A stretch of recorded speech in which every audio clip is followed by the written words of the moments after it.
주님의 이름으로 수요 예배로 나오신 여러분들을 대장 되신 예수님이 영접해 주시고 성령과 말씀으로 축복해 주셔서 강건함으로 새 힘을 얻어서 세상을 이기고 원수를 이기고 자기 자신을 이기고 하나님의 역사를 이루어내는 하나님의 사람들이 되어지는 거룩한 제사장들이 되어지기를 예수 이름으로 간절히 축복합니다.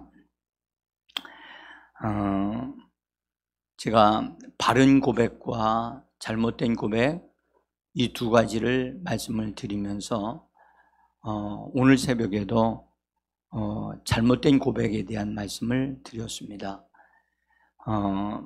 특별히 여러분들 기독인들은 고백의 신앙을 가진 사람들이라 그렇게 일컬음 받습니다. 고백할 줄 아는 자. 우리가 그래서 우리가 말하기를 사도신경을 말한다, 그것을 말하는 것은 아니고요. 예수 그리스도가 나에게 어떠하신 분인가, 나에게 어떠하신 분인가, 그것을 내가 믿음으로 고백할 줄 아는 사람, 그것이 진짜 그리스도인들이에요. 본래 그런 고백은 공적으로 많은 사람들 앞에서 하는 것이 정상이에요. 공개적인 고백이 되어질 때 그 사람의 믿음이 인정되어져요. 그래서 개인적으로 고백하는 거하고 공개적으로 회중 앞에서 고백하는 것은 다른 문제예요. 그런데 이 고백은 그 사람이 어떠하신 예수님을 믿느냐에 대한 믿음의 척도가 돼요. 척도. 그러니까 이 사람의 믿음이 어떤 믿음을 가지고 있으며 그 사람은 그 사람이 믿는 믿음을 통해서 하나님은 어떤 역사를 이루시는가에 대한 그것을 알 수 있는 바로미터와 같이 측정할 수 있는, 그 사람의 믿음을 측정할 수 있는 것이 바로 고백입니다. 그래서 우리는 고백을 참 바르게 하는 것을 잘 배우고 그 다음에 자기 자신이 하나님의 말씀에 근거하여 고백할 줄 알아야만 합니다. 그래서 고백한다고 하는 그 단어는 어떠한 앞에 누가 말한 어떤 것, 하나님이 약속하신 그것을 나도 동일하게 인정하고 말하는 것을 고백이라고 말을 해요. 아멘? 그래서 고백이라고 하는 것에 대한 것이 무슨 뜻인가를 정확하게 알고 있어야 돼요. 그러니까 죄의 고백이 아니고 죄의 고백도 사실은 사실을 얘기하는 거잖아요. 내가 이러이러한 죄를 범했습니다. 하나님, 그러나 예수의 피를 근거해서 내가 이런 잘못한 것을 용서해 주옵소서 하고 하나님 앞에 예수의 피를 힘입어 나의 죄를 자백하면서 죄사함 받는 것, 그것이 고백인데 그것을 우리는 주로 자백이라고 말하기도 해요. 그래서 자백과 고백은 같은 단어이지만 번역을 달리할 뿐이지, 같은 단어입니다. 같은 단어. 자, 어쨌든 우리가 바른 고백은 말씀에 근거해서 되어진다는 것을 말씀을 드렸습니다. 그러나 제가 바른 고백을 이건 이렇게 하는 것이고 이런 종류를 해야 됩니다 라는 것을 아직 말씀을 드리지는 않았어요. 그래서 그런 부분도 앞으로 좀 더 말씀을 드릴 것이고요. 그러나 잘못된 고백이 있다는 사실을 우리는 꼭 알아야 됩니다. 그래서 내가 고백하고 있는 하나님 앞에서 나의 믿음의 고백을 어떤 고백을 하고 있는가를 잘 살펴볼 필요가 있어요. 그래서 우리가 새벽에 기도하기 전에 내가 믿는 예수 그리스도를 고백하는 것을 항상 먼저 하셔야 돼요. 제가 그 말씀 고백한다고 하는 문장 써놓은 거 있잖아요. 꼭 그거를 해야만 되는 것은 아니에요. 그러나 그 고백할 때 이런 고백들이 이렇게 진행된다라고 하는 것을 여러분들이 아시도록 하려고 제가 써드린 거예요. 그것은 그 말씀 고백을 예수의 피뿌림으로부터 시작을 하거든요. 그래서 피뿌림이 나에게 적용되어져서 내가 예수의 피로 말미암아 죄산 받고 깨끗함을 받는 그것을 고백하기 시작하면서 우리가 세상으로부터 또 원수 마귀로부터 우리가 구분되어져서 하나님께로 구별된 사람이라는 사실을 말을 하고, 그 다음에 우리 자신들이 준비되고 단장되어져서 결국은 예수 그리스도의 신부로서 우리 자신들이 세워져 가는, 그리고 또 더 깊은 단계까지 가는데 거기까지는 제가 나눠드리지를 않았어요. 자, 어쨌든 우리가 우리의 어떠함이 이루어질 것을 바라보고 바른 고백, 말씀에 근거하여 바른 고백하는 거, 이거 참 중요하다. 그러나 여러분들, 고백한다고 해서 하루아침에 우리가 꼭 그렇게 되어지는 게 아니거든요. 이건 고백하는 것이 하나님의 말씀이 내 안에 씨가 뿌려지는 것과 같아요.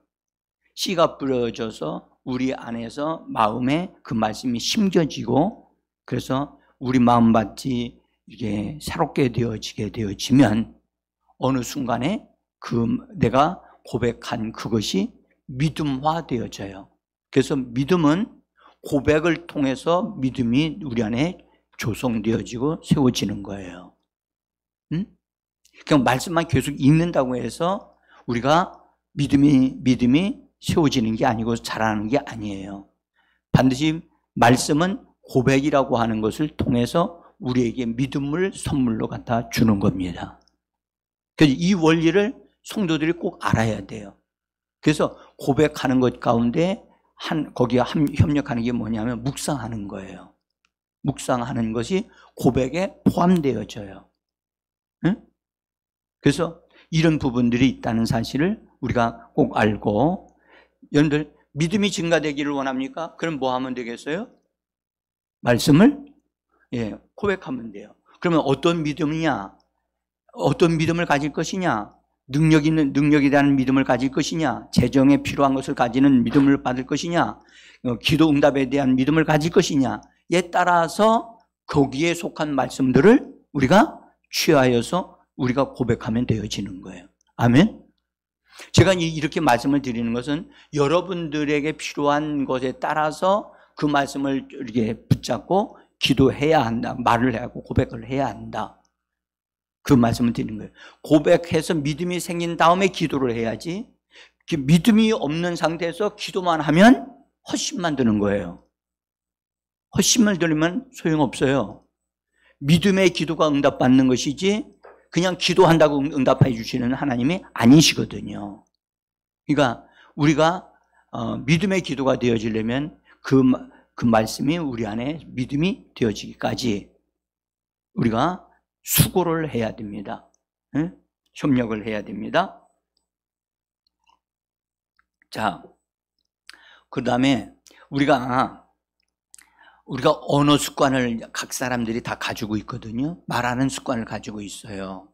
근데 말하는 습관을 잘 훈련된 사람들이 있고, 그냥 집에서 성장하는 가운데에서 그냥 말을 배우고 그냥 따라해서 말하는 거 그냥 대충 이렇게 해오다가 어른이 된 분들이 많아요. 반드시 우리는 말하는데 훈련되어져야 되고, 말하는 것을 바르게 조율을 해야 돼요. 그래서 여러분들 바른 말을 할 줄 알아야 되고, 잘못된 말은 하지 않아야 되고, 그래야 그런 것을 알려줘야 잘못된 말이라는 것을 알게 되고, 잘못된 말들은 거절할 줄 알아야 되거든요. 교회에서 이런 부분에 대해서 분명하게 세워줘야 돼요. 아무나 말하면 다 말이 아니거든요. 하나님이 싫어하는 말이 있거든요. 하나님에게 속한 말이 아닌 말이 있단 말이에요. 그런 말을 하면 안 되죠. 응? 그래서 잘못된 언어 습관은 주로 부정적이면서 비난하는 말. 그래서 뭐 예수 믿는 사람들도 말을 하는데 자기도 모르게 그냥 옛날의 습관대로 예수 믿기 전에 그 습관을 따라서 그냥 그 습관 따라서 교회 와서 또 동일하게 그런 말을 하는 사람들이 있단 말이죠. 그러니까 부정적으로 말하는 것은 이것은 처리돼야 돼요. 정리돼야 되고요. 그것은 하나님의 방식이 아니에요. 응? 그 다음에 다른 사람을 비난하고 그래서 무시하고 하는 이런 말들은 절대 예수 믿는 사람의 언어가 아니라는 사실을 분명히 알아야 돼요. 그래서 우리는 우리 그리스도인들의 말은 세워주는 말을 해야 되고 격려해주는 말을 해야 되고 그들이 힘을 얻게 하는 말을 해줘야만 합니다. 덕이 되어지는 말들, 그래서 힘을 얻게 하는 말들을 그런 말들로 내가 훈련돼야 되고 내 입술이 그런 부분으로 다듬어져야 되는 거예요. 자, 또 하나는 사실을 말한다고 말을 해요. 사실. 여러분들, 우리도 어떤 사람에 대해서 말을 하거나 어떤 사건에 대해서 말을 할 때 사실적인 것을 말을 한다고 얘기를 해요. 말을 하면서도 그 말할 때 그 사람이 긍정적인 부분으로 말을 하는 것이 있는가 하면 사실을 말하면서도 나쁜 쪽으로 말을 하는 게 있을 수 있어요. 응? 그러니까 이런 부분들은 여러분들 하나의 그 사람이 말하는 스타일이에요. 응? 그래서 나쁜 보고를 하고 좋은 보고를 하고 하는 게 성경에 나오는데 여러분들 나쁜 보고는 같은 것이라도 부정적으로 보고를 하게 되어지면 그것은 잘못된 말을 하는 거예요. 그래서 우리는 이런 사실을 말하면서도 나쁜 것으로 나쁜 부분을 말하는 것이 되어지면 그건 잘못 말을 하는 거예요. 그래서 우리는 이런 측면에서 우리가 말하는 언어, 나의 언어는 지금 건강한가? 나의 언어는 지금 바르게 말을 하는 것으로 지금 세워지고 있는가? 이걸 여러분 보시고 나 자신을 돌아봐야 돼요. 그리고 내가 말하는 것이 내가 잘 모르겠다라고 하면 가장 가까이 있는 사람, 가족 식구들이나 그런 사람들에게 물어보셔야 돼요. 응? 왜냐하면 그 사람의 언어 습관은 가장 가까이 있는 사람을 통해서 제일 많이 듣잖아요. 그렇죠? 그래서 그 사람의 언어가 어떻다는 것을 그 가족들이나 옆에 있는 사람이 얘기해 줄 수 있거든요. 그 말을 경청할 줄 알아야 돼요. 응? 이 부분이요, 여러분들. 그래서 우리는 가족도 서로를 돕는 역할을 해야 되거든요. 응? 그래서 이거 참 중요합니다.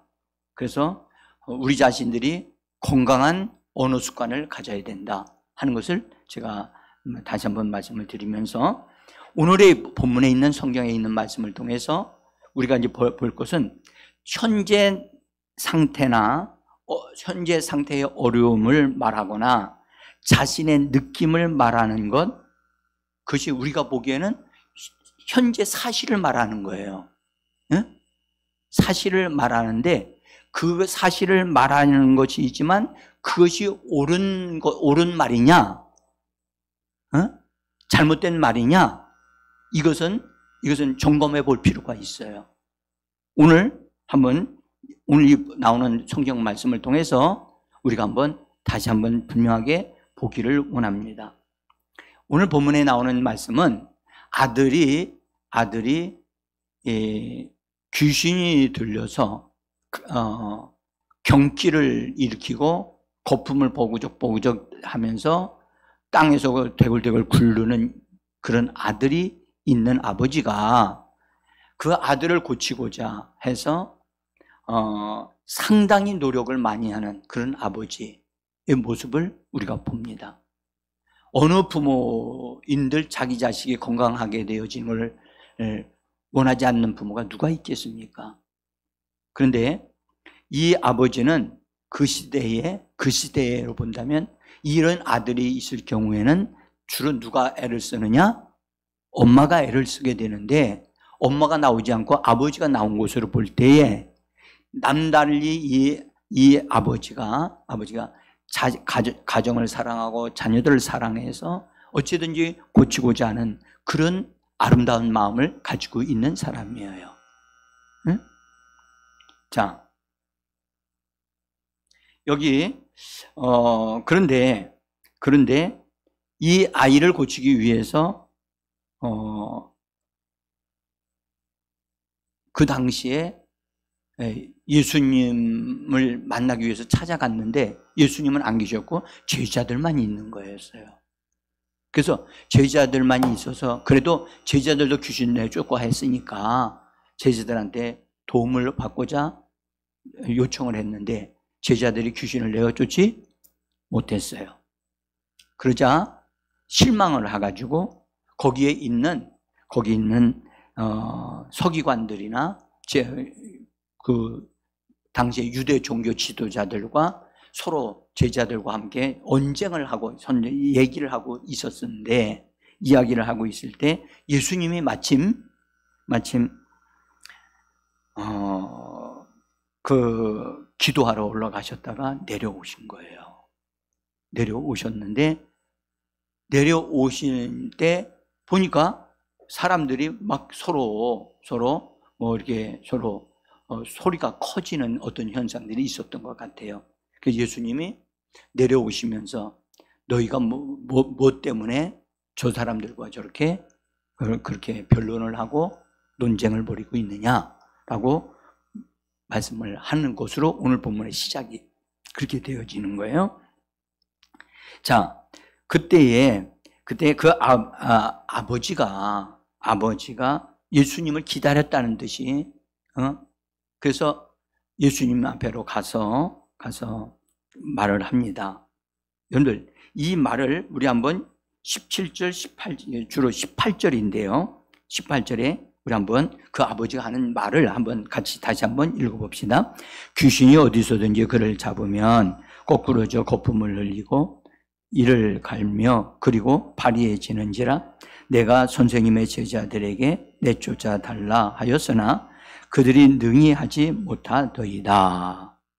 자, 여러분들 이분의 이 이야기를 한번 잘 이걸 잘 살펴봐 주세요. 지금 아버지가 예수님을 만나면서 하는 이야기인데 지금 뭐라고 얘기하느냐 하면 귀신이 어디서든지 그를 잡으면 아들을 붙잡으면 거꾸러지게 되고 거품을 흘리고 이를 갈고 그리고 파리해져 갑니다. 라고 아들이 귀신을 통해서 일어나는 일들을 아주 구체적으로 얘기를 해요. 그죠? 그래서 얼마나 어렵고 힘든가까지 느낄 정도로 이야기를 하고 있어요. 얼핏 보면 말을 잘하는 것 같이 보입니다. 응? 얼핏 보면. 그런데 그 다음에 이제 이런 얘기까지 하죠. 내가 선생님의 제자들에게 내쫓아 달라고 하였으나 그들이 능히 하지 못하더군요. 라고 이야기를 합니다. 근데 이 번역을 메시지 번역으로 한번 읽어보겠습니다. 같이 저 앞을 보시고 읽어봅니다. 선생님, 귀신 때문에 말을 못하는 제 아들을 선생님께 데려왔습니다. 귀신이 바닥에 꼬꾸러져 막대기처럼 굳어집니다. 선생님의 제자들에게 구해 주기를 바라고 말했지만 그들은 하지 못했습니다. 자, 여러분들 이런 말을 들을 때 무려 직접 읽어보니까 이 내용이 매우 그 아이를 두고 매우 현실적인 얘기죠. 그렇죠? 현실적인 얘기예요. 실제적인 얘기잖아요. 그렇죠? 실제적이고 현실적인 얘기고 그런데 사실적으로 사실에 대한 이야기를 쭉 하면서 결국 자기 아들들을 제자들에게 데리고 왔지만 제자들도 하지 못하더라. 자, 이렇게 얘기를 했어요. 못합니다. 그래서 예수님이 이것을 좀 해주시기를 원해서 지금 예수님한테 이야기를 하는 거예요. 그런데 여러분들 이 이야기를 잘 보면 그 귀신에 의해서 아들이 되어지는 얼마나 힘들고 어렵게 되어지는가, 이것도 사실은 다 귀신이 더 강하게 역사해서 이렇게 아들을 힘들게 했다는 얘기들로 가득 차 있지요.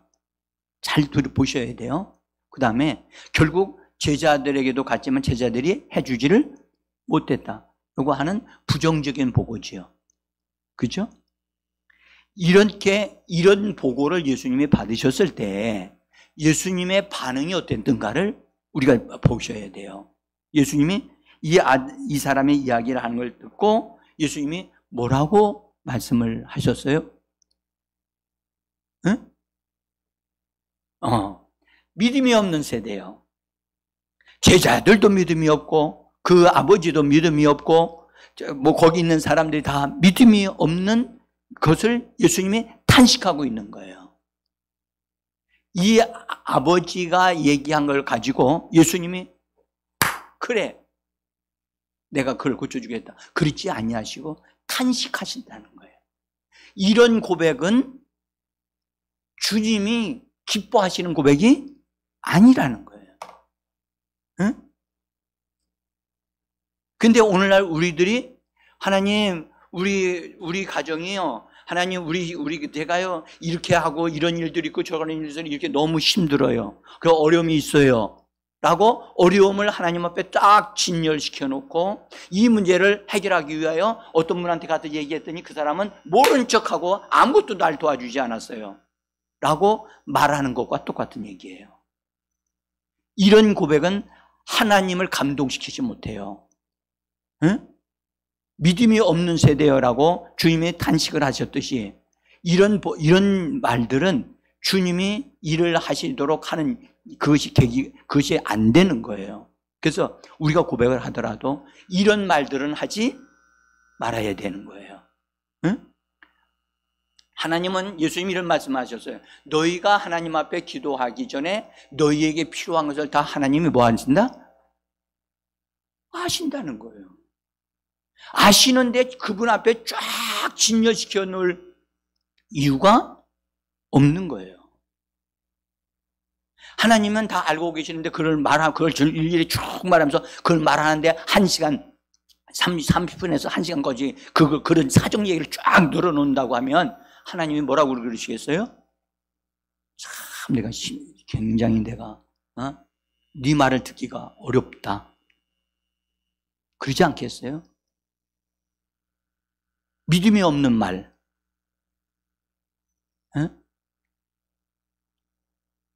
그래서 예수님이 믿음이 없는 세대라고 하시면서 지금 매우 안타까워하시고 그러시면서 정말 그러니까 주님이 일을 하실 수 있는 말을 해야 되는데 주님이 일을 하시는 게 아니라 탄식하는 말을 해서는 안 된다. 그래서 우리가 기도를 많이 한다고 해서 하나님이 응답하시는 게 아니라는 것을 꼭 아셔야 돼요. 응? 실패와 안 되는 것, 고치지 못하는 것들을 말하고 그것에 머물러 있는 것은 여러분들 주님을 탄식하게 하는 것과 같아요. 그래서 그런 건 우리 하지 말아야 되고요. 그렇게 고백했던 것, 부정적으로 말했던 것, 하나님을 말로 설득시키려고 내가 얼마나 힘들고 내가 얼마나 어려움을 당하고 있는가를 하나님 앞에 일일이 다 이야기를 해서 하나님을 설득시켜가지고 하나님을 내 편으로 만들려고 하면 안 된다는 거예요. 여러분들, 하나님은 속지도 아니하십니다. 하나님은 믿음의 말을 통해서 역사하시는 분이십니다. 근데 성도, 우리는 이런 부분에 대해서 정확한 게 안내를 받지 못하게 되어지면 하나님 바꿔놓고 생각해 봅시다. 하나님이 내 입장을 내어주시면 내가 얼마나 한껏 힘들고 어렵다는 것을 하나님이 금방 아셔서 내 문제를 풀어주실 거 아니겠습니까? 여러분들, 그렇게 말하는 소리를 저는 기도원에서 산에서 듣는 적이 너무 많아요. 심지어 이렇게 기도하더라고요. 자기가 딱 바위 위에 앉아서 하나님, 나 이거 안 들어주시면 나 여기서 팍 꼬꾸라져 죽어버릴 거예요. 하나님을 뭐 하는 거예요 지금? 협박하고 위협하는 거예요. 응? 하나님은 그런 말에 절대 이용당하시는 분이 아니거든요. 잘못된 기도를 해놓고 그걸 통해서 원수가 일을 할 수밖에 없는 역사, 그런 것이 있는데 뭐가 잘못되어지면 하나님이 이렇게 나를 어렵게 만들었다고 하나님 앞에 원망불평하는 그런 사람들이 있단 말이에요. 응? 자, 그래서 이제 우리가 이 아이의 아버지의 말을 듣고 예수님이 그 아이를 딱 고쳐주겠다 막 이렇게 말씀하지 아니하셨다는 거예요. 그리고 탄식하신 이후에 그래도 주님은 긍휼히 여기시는 분이시라, 은혜를 베푸시는 분이라, 이 아이의 아버지와 이 아이에게 은혜를 베푸시고자 해서 아이를 데려오라고 예수님이 말씀을 하십니다. 그래서 아이를 데려왔어요. 왔는데 놀라운 일이 벌어졌어요. 어떤 일이 벌어졌죠? 아이가 왔는데 아이가 분명히 예수님 앞으로 왔는데, 앞에 데려왔는데 이 아이를 통해서 귀신이 예수님을 본 거예요. 이 아이가 본 게 아니라 이 아이 속에 있는 귀신이 예수님을 본 거예요. 딱 보니까 예수님인데 예수님은 귀신이 너무 잘 알아. 예수님을. 저분은 나를 내쫓는 자야 라는 사실을 알고 있어, 귀신이. 그러니 그래서 성경에 예수를 보고 그러잖아요. 예수를 눈으로 보고 그 아이를 지난번과 같이 경기가 일어나게 하고 그렇게 막 땅에서 굴러가지고 어려움을 당하도록 그런 일이 벌어지게 되어졌어요. 자, 한번 생각해 보세요. 자, 현장을 한번 생각해 보세요. 예수님이 계시는데 그 아이가 왔어요. 근데 사람들의 눈에는 그 아이 속에 귀신이 예수님을 본다는 게 보여요, 안 보여요? 안 보이지. 그 아이가 왔을 뿐이죠. 예수님을 한번 쳐다보는 걸 봤을 거예요.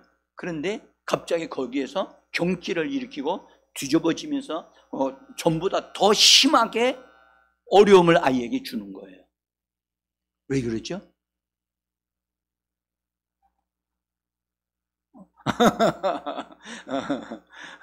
귀신이 나가려고 하니까 억울해서. 예, 좋습니다. 여러분, 우리가 여기서 알아야 될 것은 왜 이런 현상이 일어나냐면 귀신이 자기의 정체를 알지 못하게 하려고 예수님에게서 그 상황을 더 어렵게 만들어서 빨리 자기를 이 예수님에게서 떠나게 하도록 하려고, 귀신이 자기를 떼어쫓지 못하게 하려고 지금 술수를 쓰고 있는 거예요. 응? 한번 우리의 생각에서 해보세요. 어떤 사람이 왔는데 갑자기 막 경기를 일으키고 난리가 좀 막 호우적거리고 있어요, 땅바닥에서. 그러면 우리는 어떻게 해야 할 것 같아요? 제일 먼저, 응? 급하면 책임지지 못할 것 같으면 119 불러가지고 빨리 병원에 보내든지 그렇게 하지 않겠어요?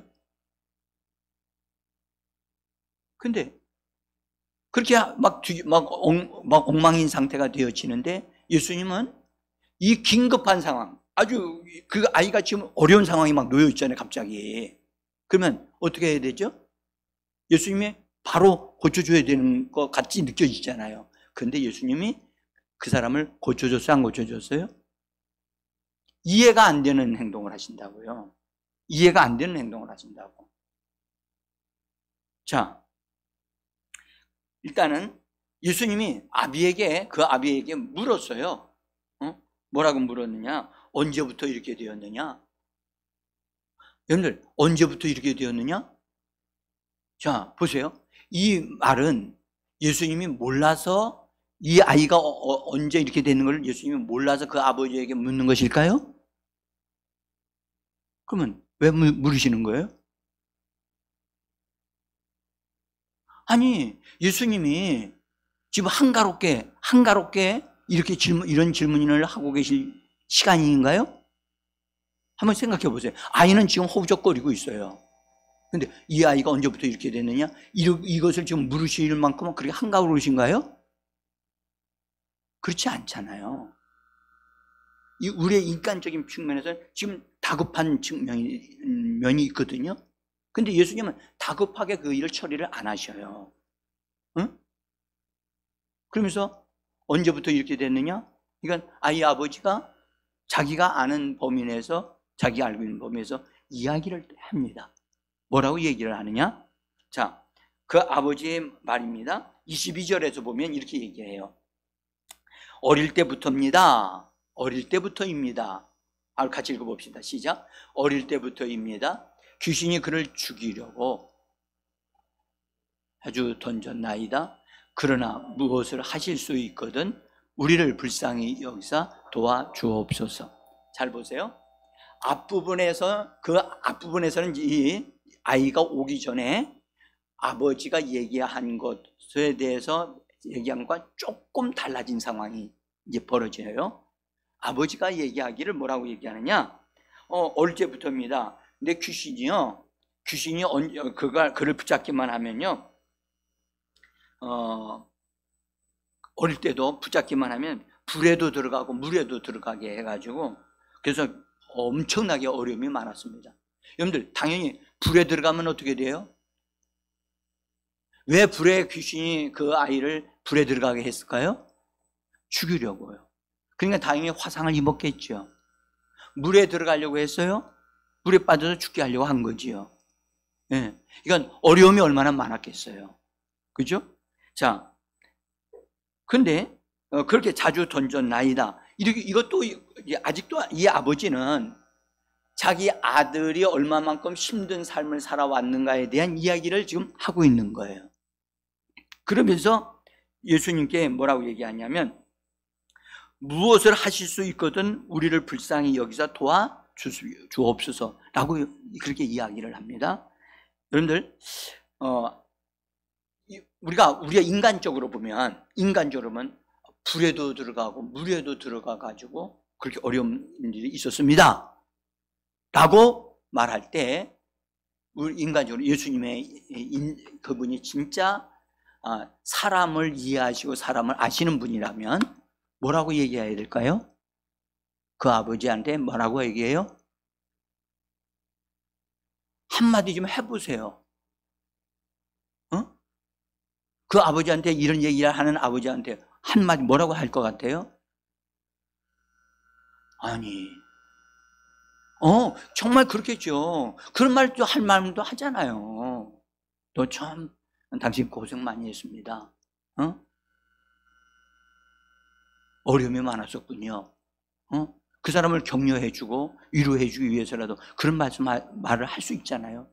근데 예수님은 이 사람이 이렇게 귀신에 의해서 자기 아들이 이처럼 힘들고 어려움을 당했다는 것에 대해서 예수님은 전혀 그것에 대해서 어떤 대답도 안 하신다. 어떤 대답도. 왜냐? 그것에 대한 대답할 이유가 없기 때문인 거예요. 주님은 그런 식으로 말하는 것에 대해서는 전혀 반응하지 않는다는 거예요. 우리도 이 부분을 잘 알아야 돼요. 우리가 얼마나 힘들고 내가 지금 현재 나의 현실이 얼마나 힘든가에 대한 것을 하나님 앞에 사정하면서 기도하는 그런 스타일을 말하지 말라는 거예요. 응? 구걸식 기도를 하지 말라는 거예요. 따라합시다. 구걸식 기도. 여러분, 구걸은 누가 하지요? 여러분, 우리 예수 믿는 사람이 거지입니까? 우리는 예수 믿는 사람들은 거지가 아닙니다.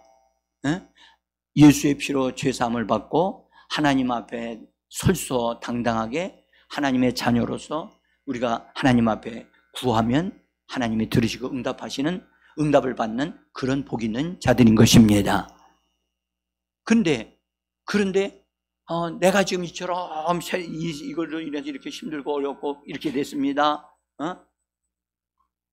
하나님은 보실 때 하나님 보실 때 그러한 말과 그런 고백은 진짜 하지 말아야 되거든. 응? 우리가 찬양을 할지라도 여러분들 나의 지금의 힘들고 어려운 것을 말하는 게 아니라 하나님을 높이는 찬양을 해야 돼요.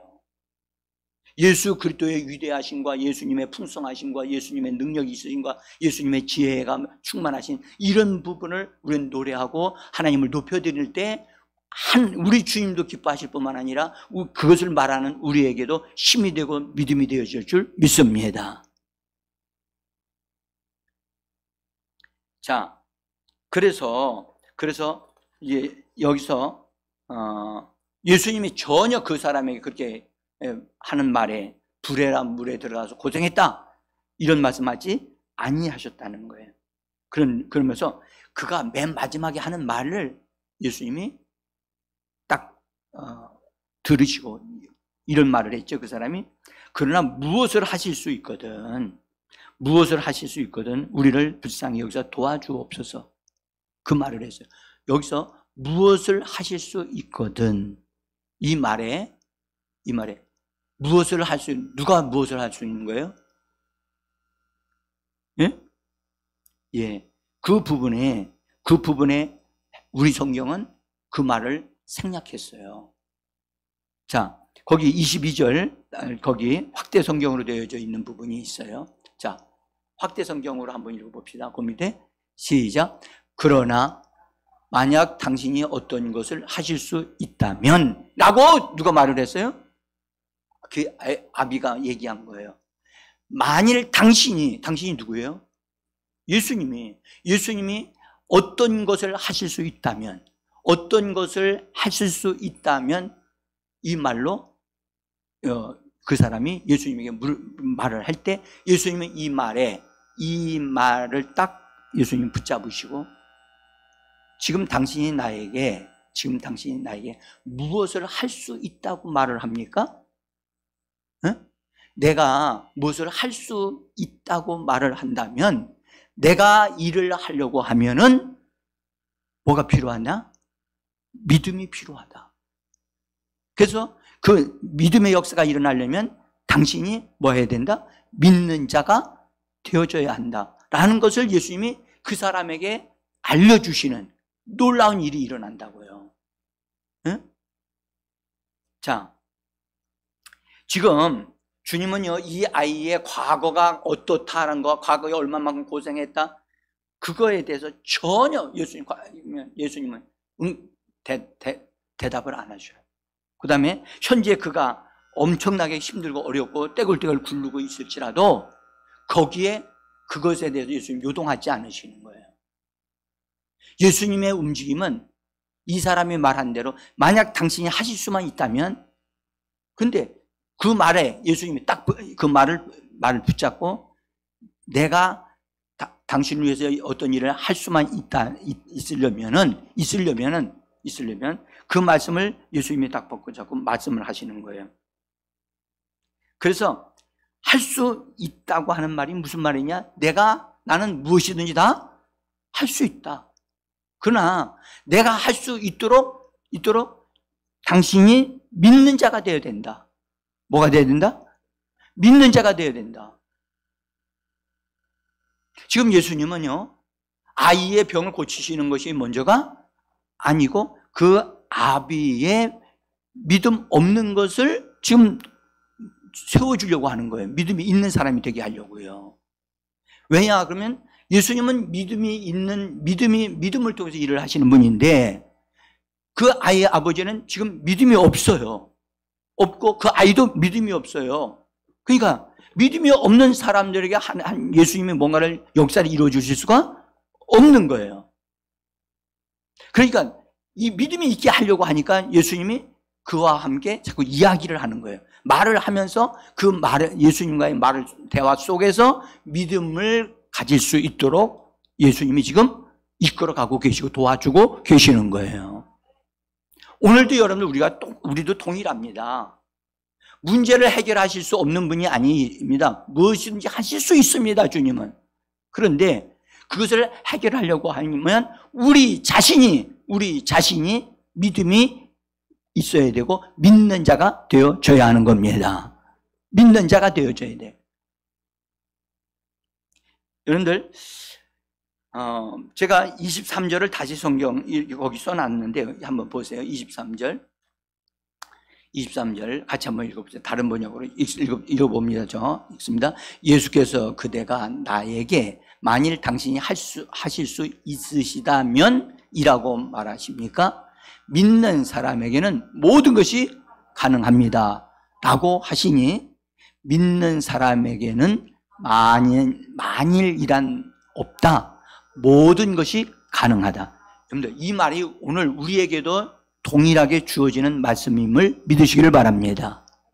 믿는 자에게는 만약이라고 하는 말이 없다는 거예요. 만약, 여러분들, 그 만약이란 말은 온전히 믿는 거예요? 안 믿는 거예요? 안 믿는 거예요.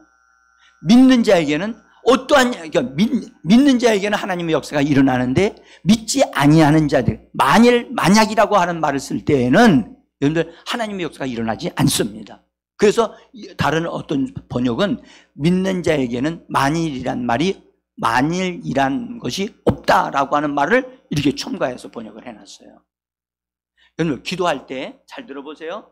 저 기도를 딱 하고, 하나님, 만일 내가 병든 자가 병이 낫는 것이 하나님의 뜻이라면, 만일 뜻이라면 나로 하여금 낫게 하옵소서 라고 말을 한다면 그것은 안 낫습니다. 응? 병만이 아니라 어떤 문제가 있어요.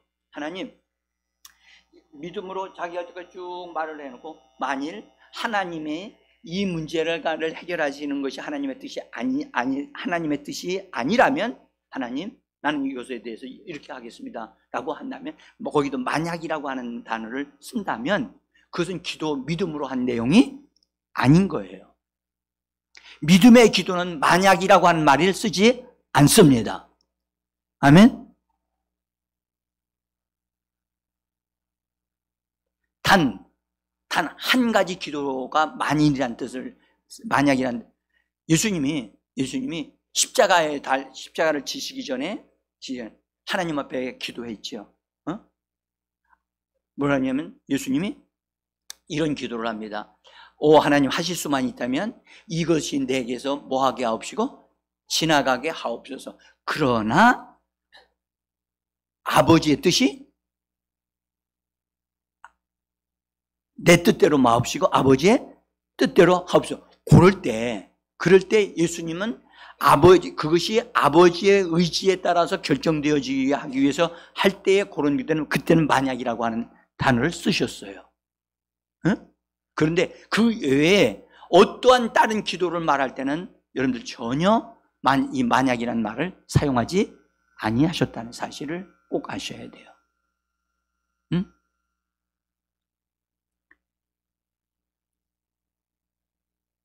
자, 여기 우리가 하나 좀 잘 짚어야 될 것은 믿는 사람이란 말이에요. 따라서 믿는 사람에게는, 여기서 믿는 사람이라고 하는 이 단어가 중요한 단어인데요.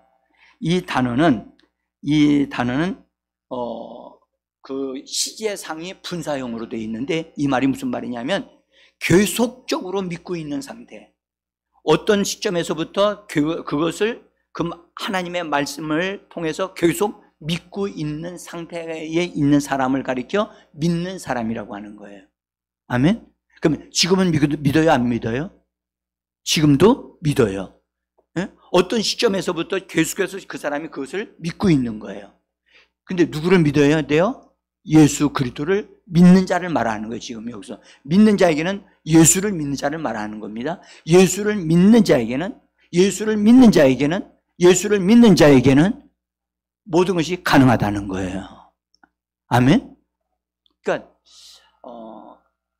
그래서 여기서 이 사람에게 지금 예수님이 말씀하세요. 네가 지금 믿고 있느냐? 믿음을 유지하고 있어야 된다. 믿는 자에게는, 믿고 있는 사람에게는 능치 못할 일이 없다고 예수님이 지금 말씀해 주고 계시는 거예요.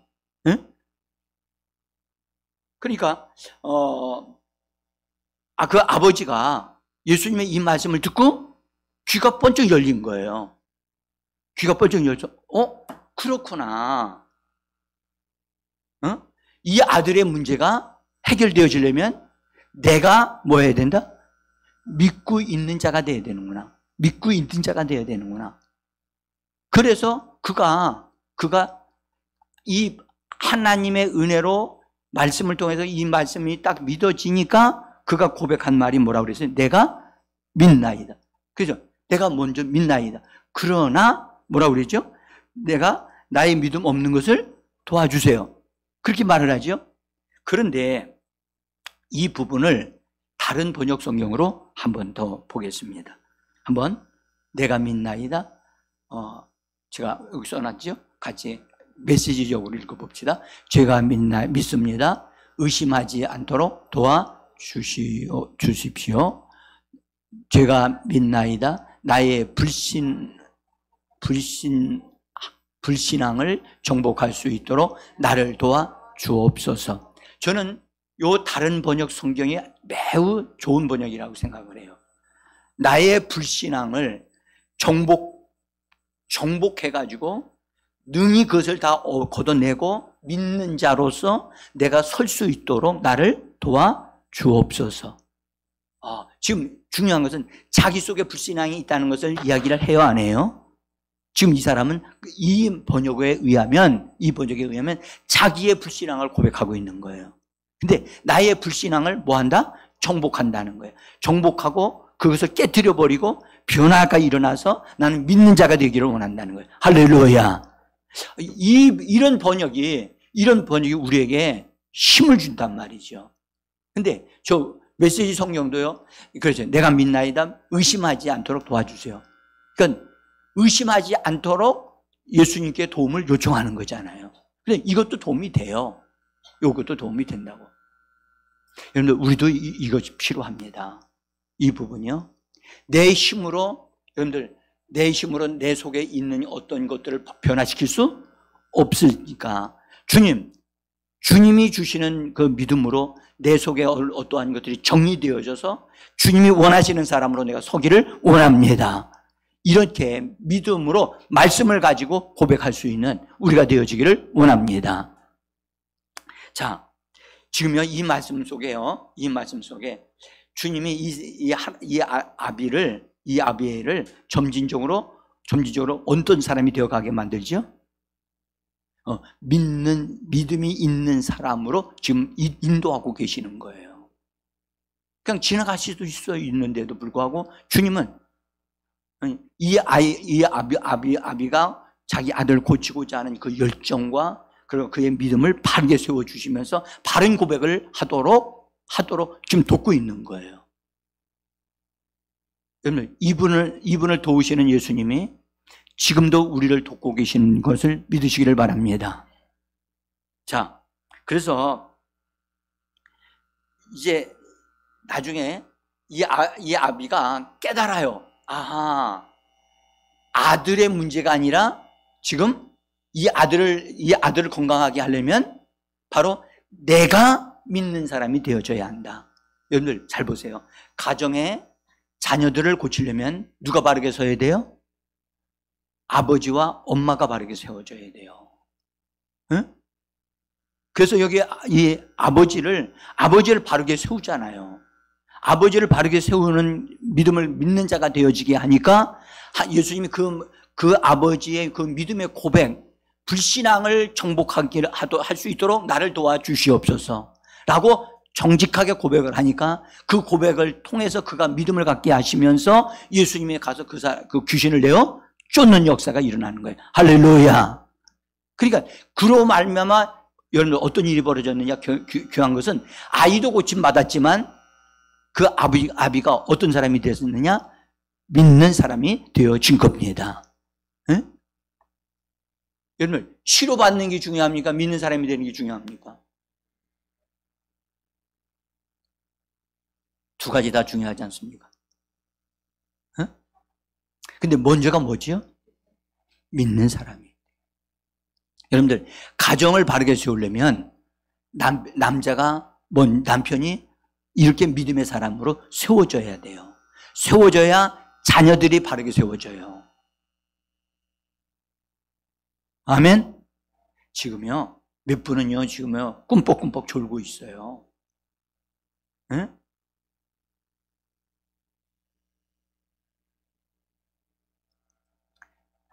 여러분, 보세요. 하나님이 가정을 세우고자 할 때, 하나님이 먼저 누구를 먼저 세우고자 하시는가를 이 성경 말씀을 통해서 우리에게 분명히 알게 하신단 말이에요. 응? 그래서 어쨌든 먼저 부모가 예수 그리스도를 먼저 믿고 믿는 자로서 믿음의 고백을 통해서 하나님의 역사가 여러분들의 가정에 일어나기를 예수 이름으로 축복합니다. 우리가 계속해서 지난번에도 보았습니다만 하나님이 그런 말, 예수님이 그런 하나님의 믿음을 가지라, 하나님이 소유하셨던 그 능력의 믿음을 가지라고 우리에게도 말씀을 하셨습니다.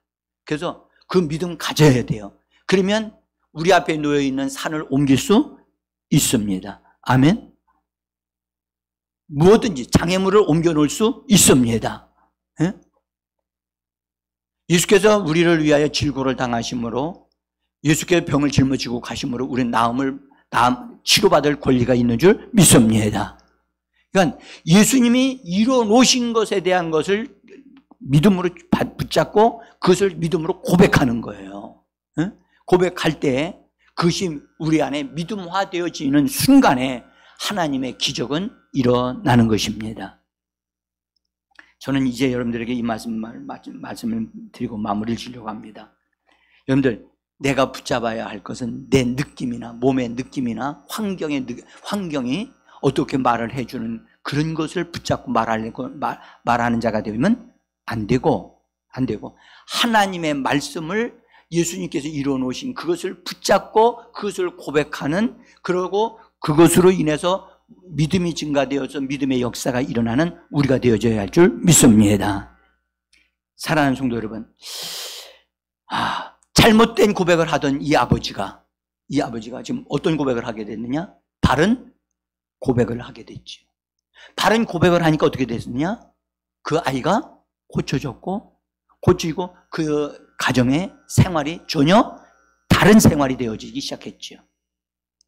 여러분들, 이게 그냥 될 문제가 아니에요. 에? 잘못된 고백은 반드시 뭐 해야 된다? 교정돼야 되고 멈추거나 정리되어져야만 합니다. 정말 믿는 자의 고백이 되어지기를 원합니다. 믿는 자의 고백. 예수 그리스도를 믿는 자의 고백은 하나님이 역사하십니다. 오늘도 같이 믿음의 고백을 함께 하도록 하겠습니다.